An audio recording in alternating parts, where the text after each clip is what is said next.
that year. So what I do now is I'm a public speaker. So I'm an entrepreneur. The business that I run is an athletic program and I also do professional speaking.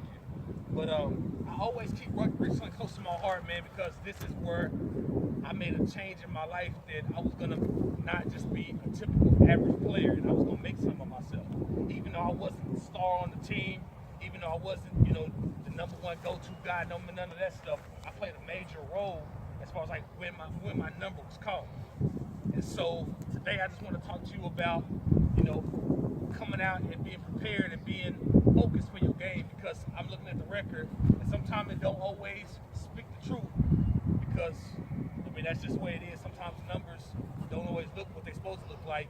But I'm here because I was concerned, not to talk trash, not to any of that. But I came because I was like, you know what, this family, and if I could say anything to them, just to encourage them, or help them to see what they can do with this season and just not let the opportunity blow by, then I'm here for them.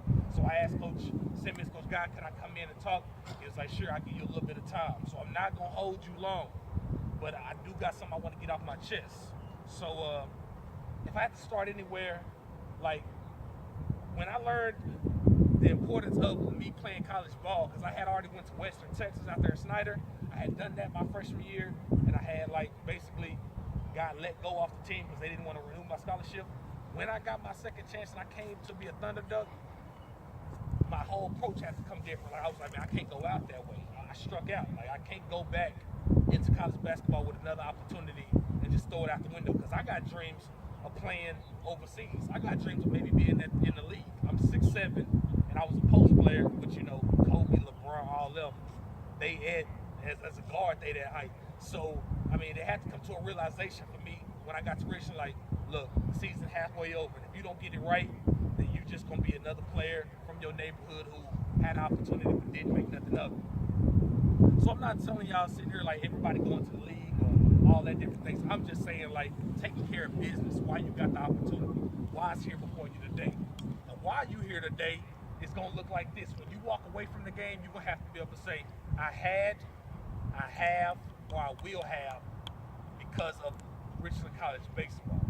And so I want y'all to understand, like, going into this situation, that this game is players playing all over the world. And y'all know how the pool is of the chances of you being here and doing it all over again. How many of you are sophomores? Raise your hand. So we got a few of them. And let me ask this: what do you want for your story? Like, when your story is all said and done, and how does your story? Somebody just who showed their hand. How do you want your story written off about your Richland College experience? Anybody? Just what do you want? If you could write the story the way you want it, what would you want from this season? Anybody? Blurt it out. Your team, everything you had. That's great. And anybody else? Somebody else? Anybody? Championship, conference, or nationals? Both. That's a good answer, because that's exactly what I was shooting for. And so the question that I asked that because I had to ask this: in order to get that conference championship or get that national championship, if your effort and the money that you had, if it was money, your effort and your hard work, let's say that could be money, like you could get paid for your effort and your talent, could you afford a conference championship right now with what y'all putting in? Let's be honest. Show of hands if you feel like the effort y'all putting in every day, the way y'all preparing for y'all to come out here to practice, the way that y'all acting in the classroom, the way that you are focusing on the day of the game and not letting secondary activities get to you. Show of hands if you can raise your hand and say, I'm giving it all. Not one person, maybe two. And so I'm not here to sit here and say that you're not, but it's just a wake-up call. Like, a lot of y'all, only time you getting wake-up calls is when you get alerts on your phone. Like, only time that you being mentally involved in the game is when something going on, like, okay, today game day. Okay, so let me eat good today. The way you discipline yourself, that's what really matters. Like, it's the discipline, not the desire, determines your destination. So I need you to get there. It's not just waking up and saying, today game day, I'm going to do it a little different. I'm going to get to the field a little early and get in the cage. It's at that exact moment when the season and the off-season start, the minute you know you signed to Richland, the minute that you know, like, okay, look, The record is 500. We had a perfect opportunity right now to change, to make a certain change. We can change this thing around for the better, or we can go for the worse. And so really, it just comes down to discipline and habits, man. Like what are your habits like in your secondary activities? Like when you get out of school, where your mind is? Are you trying to chase these women? Are you trying to go to parties? I'm telling you now, I thought I could do what everybody else did. We had the National Player of the Year. We had like 6 players who were first team and second team all conference. And I'm looking at it, I'm just as good as them. Why ain't I playing? Or why don't my game play equal, like what they game play equal to like when they get in the game? Like they have a better role because they can do different, they doing things that I can do. Like what's happening? And then I said, you know what? I said, we going to nationals. And I said, right now, no school's looking at me. At the beginning, I was getting all schools, texting them, Corpus Christi, Division Ones. I had Nebraska interested in me. I had UNT. I had all these schools. I was getting letters from Harvard. Everybody was interested. And then slowly but surely, they stopped coming. Coaches stopped coming to the games and stopped calling my name. And it was the National Player of the Year, and it was the Tournament Player, the All Conference, and all these. Everybody else's name was getting overlooked. I was getting overlooked. I became the underdog. And I was like what's good? Like, what's really good? Like, what's happening? Because I was that dude. I'm just as good as them. And then we got this thing in basketball called a step back. Y'all know what a step back is when you play ball? Like, y'all baseball players think y'all can hoop anyway. So, or the cool. So, it's a step back. It's when you step back and you get separation.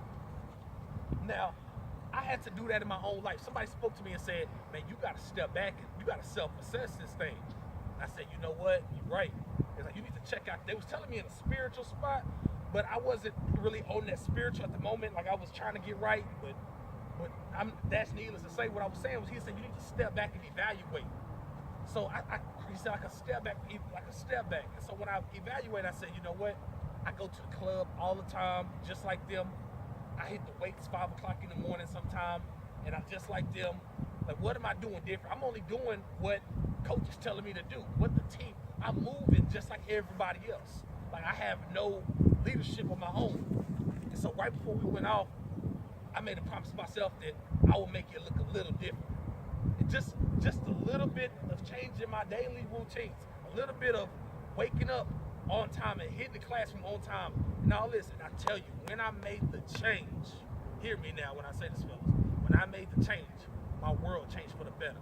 Because we went to Dale High, New York for the national tournament, and I had no fuel. That's what I noticed. Like, I had no kind of, like, you know how like Russell Westbrook, he played like he angry? Like, I had none of that at the time. And so when I got there, I remember hearing what he told me about the step back, and I remember being at the table for nationals, and they were introducing the teams, and they were like, yeah, you know, Richland College with the record of 13 and 14. And everybody laughed at our record. And they didn't know that our coach didn't submit in his paperwork to say, you know, we're eligible and let's go to the second semester of your grades, you know, second semester of the play. And so when we got there, he turned it in late, so we had to forfeit all those games. And when they heard our record, they laughed. Like, literally, the whole room, if you could imagine a whole room of team, like 400 people laughing at us. Like, they don't deserve to be here. And they put us in a little corner. And they didn't want to talk to us at all because they was like, yeah, they're going to be eliminated the first round. Man, when I tell you we played the number 1 team the first game, we knocked them off. Then we played the number 2 team and knocked them off. And it was something about being there that was like a new neutral ground. It was like a new home court advantage. It was something that I felt like I was meant to where I was supposed to be. I meant to be there because I was no longer doing what everybody else was doing, and I was so focused on my goals.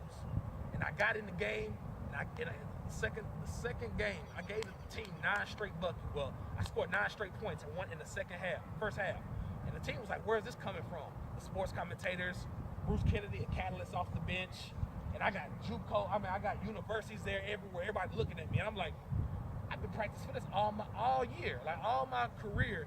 I waited for this one moment. And the fact that I really got it right, it only take one time to get it right. Like, you might not look like the position that you in on the roster or your role on the team. You might be the last pitcher or the last outfielder or whatever. It only takes to get it right one time. When he call your number, be ready. And so my number was called. I hopped up off the bench. I got in the game. I gave them buckets.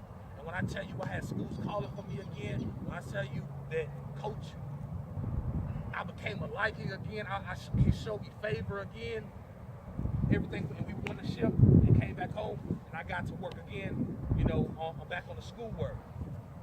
But I really want you to look at what you're doing before the game and after the game, and telling yourself, are you giving it the right nutrition? Are you giving the game the right commitment? Because the game of basketball for us, if you be faithful to it, it'll be faithful to you.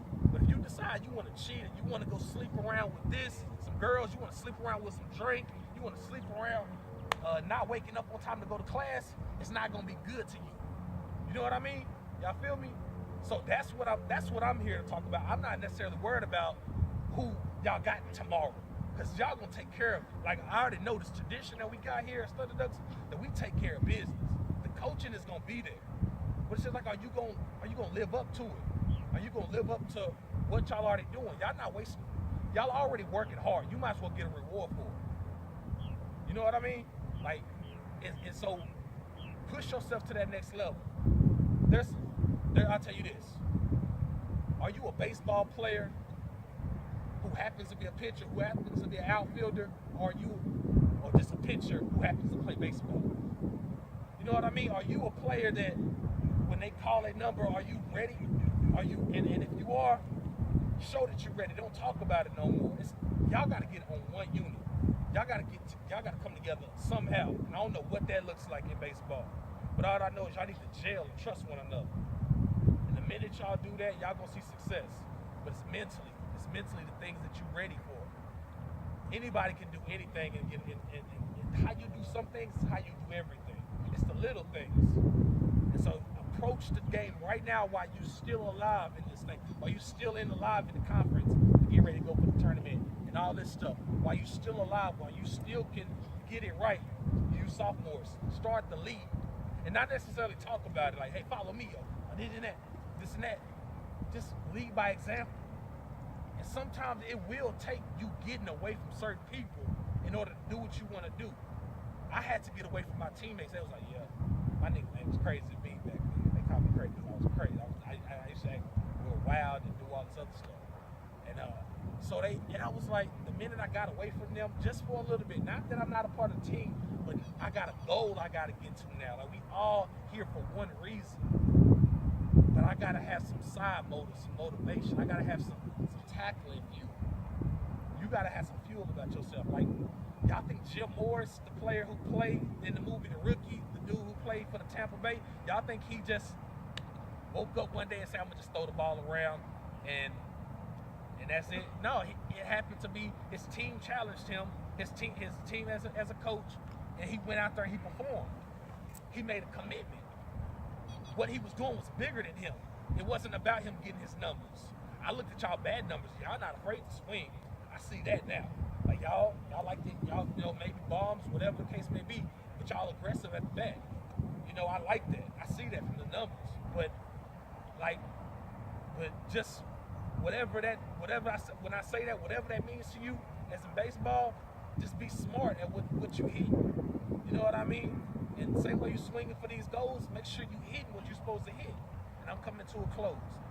Like, when it comes to schoolwork, when it comes to listening and being coachable and being teachable to what coach is saying, having a positive attitude, step up to the plate. Because you only as good as what? Your last at what? You only as good as your last at bat, right?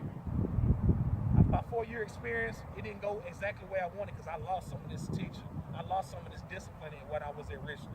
I didn't finish like going overseas and all that. I tore my Achilles, didn't want to train to go back and try to play overseas. I gave it up. But I said, you know what, the next generation I'm going to pour into.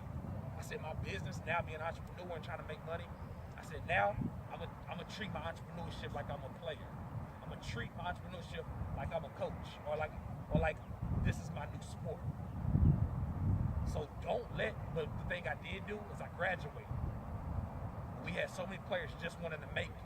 I'm going to tell y'all now, y'all got a lot of ways to go before you start thinking MLB. You got all these triple A, quadruple A, B, C, D leagues and all that you got to play in.